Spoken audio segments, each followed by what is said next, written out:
Let's get into this game yesterday. That was borderline unwatchable. It was. Borderline.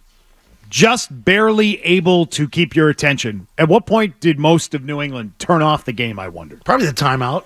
The timeout that he called early.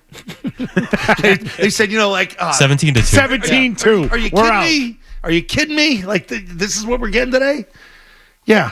And McKone, you called it. You called it weeks ago. They may have a cakewalk to the finals. Yeah, they may have a cakewalk to the finals. Wait. Based on this one game, you want to say that now? No. But I heard the morning show going after Grandy. Because Grandy, finalizing his call, was like, this is what we showed all the naysayers. They had the greatest regular season. People who said that they'd be rusty and that they would get challenged. That's pathetic. Yeah, that's play-by-play guy. I've done that. Sad. I've done that. Give me a break with that. Right. This is, and I got bummed out when I heard Jimmy Butler had the MCL because I wanted them to play Butler. I wanted to see how they were going to act with a team that plays with an edge, that plays up to that player.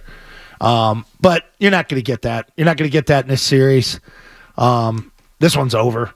This one's over to me. Just go out and just play your game and do what you do and shoot the threes you want to shoot, play some defense, get your bench going. The biggest thing I take away, and we could talk about Jason Tatum. We could talk about Jaylen Brown, Al Horford, who you want, Kristaps Porzingis, all you want. You look at the way guys like Hauser and the little guy played. That's not the same guys from last year. Those guys are more experienced. They're better bench players. I'm talking about Pritchard and Hauser. Those guys are going to help you. They're going to help you here through these stretches because you're going to be so dependent on all those other guys, including Holiday and, you name it. We know who can play here, but it's those ancillary players that are really going to put you over the top in a year like this where we think this team's going. Because that's not the same type of players we saw a year ago. Hauser wasn't even involved really in the playoffs, but now he's going to be a key part of it. Against teams like this where you're going to labor a little bit and get through stretches. He's not going to be a key player. No, not a key player, but in a stretch where, okay, we're going to rest some guys here. And we're going to sustain. We're going to sustain a quarter. Tatum yesterday He's going to buy you time. Had his first career playoff triple-double. Did it even feel like it? It did. And I'll tell you why. He dominated from the get-go. Their plan was to try and take Tatum out of the game. And that's why you saw all these other guys hitting threes. It's why you saw Peyton Pritchard dropping threes and the Celtics shooting 1,000,000 threes again. Was it 49? 49. 49 three-point attempts in the game. It's insane. Because they were going after Tatum. Because they were trying to take the best player out of the mix. And he responded with a triple-double. Was it the most impressive game ever for Tatum? No. But I thought it showed maybe just a little bit of growth of when the other team puts all of their defensive energy into trying to take you out of the mix. So I want to give Tatum credit for that. I thought it was a good game for Tatum to start things off. Great start for him. Now, all these other guys that are going to hit threes are going to have that opportunity because of that. So the game is going to come, though, when you look at Sam Hauser and Peyton Pritchard and they start missing threes, and you say, what the hell? And you get pissed off at them. So I'd slow the roll on how much they've grown and how much better they are, and they're going to be key contributors to this team because I'm not convinced of it yet. I'm just saying game one out of the gate, round one, game one of the playoffs. You wouldn't see that type of effort from them a year ago. You're not living and dying by the Sam Hausers and Peyton Pritchards. I didn't say that. But I'm just saying, it's just there are going to be plenty of times when you are going to get aggravated with them as fast as you want to give them praise for, by the way, beating a crap bag Miami team yesterday. Is that team bad. And if the Celtics don't sweep this round, they suck. Okay? Let's just lay that out there right now. Sweep or bust. That's what it is before we put them in the finals. As you're telling me Grandy pretty much did yesterday. 1,000 pounds of adversity against these Celtics. Boy, oh boy, did they respond against the lowly Miami Heat. Give me a break. That team is a shell of its former self, and then they subtracted Jimmy Butler with an injury a week ago. Dead team. Dead-ass team. Yeah. Dead team. Coach knows it, too. So let's just get into the controversial stuff. Let's get into the end, because that's honestly the most interesting thing that happened in this game yesterday. Because the game itself was a dud and was hard to watch. Why are the starters in the game with a minute to go against a team that you opened up 17-2 against and led by 32 at the end of the third quarter? Why was that lead cut in half over the course of the fourth quarter, and why are your starters in the game with 59 seconds to go? Yeah, when we talk to Joe this week, it'll be, hey, that's what we do. We do. We do, and I enjoy watching what we do. Like you enjoyed watching a little bit of a dust up there, where Tatum gets upended there. Now, I heard Scal after the game, too. He was talking about it. Well, there was that key timeout, a minute and a half before it. Did you order the code red? See, I don't think that was called. I don't think that was intentional. I think it's as plain and simple as this. You're getting your teeth kicked in as a team. You're sitting there, you're looking, oh, crap. They got their best effing players still out there. Late fourth quarter, they're trying to run it up on their ass. I'm going to get a little physical with this guy. And players get pissed off, and your pride gets challenged when you're getting your ass kicked. That's kind of how you fight back. It's not the right way to do things, and I know, but the stars take care of the stars in this league. Not really when you're getting your face rubbed in it a little bit. That stuff gets taken into your own hands, and that's where you got to be careful. That was a dirty play. I watched it about 10 times. I can't see where. Oh yeah, well it's a classical block out, and he put his hip into it. Nah, you put hip, you felt contact, you saw how high the player was, you knew you were taking the legs out. I mean, this is what happens. Like Jordan used to get hammered like this. People won't remember it. Isaiah Thomas, you would go down the middle of the lane, you would get clotheslined. That's the old NBA, though. This is people bitch because they want the new NBA, the stars to get taken care of. I mean, if that was LeBron, oh my God. You have to have people getting separated at midcourt. There wouldn't be a fight because nobody really wants to fight. But that's a dirty play. He's lucky he didn't get hurt. Lucky he didn't land on his neck. But to your point, the hell's he doing in the game? I think it's a dirty play because just watch where Caleb Martin comes from and watch how he leads with the shoulder. Yeah. It's intent. He's not in the mix down low and that happens. Right. He came from the free throw line even deeper. Between... He's coming from the top of the key. Saw the lane he was intending to go, and you went to meet him there. This is like we talked about that pick in that girl. He runs on a straight line and throws himself and leads with the shoulder. Like he knew what he was doing.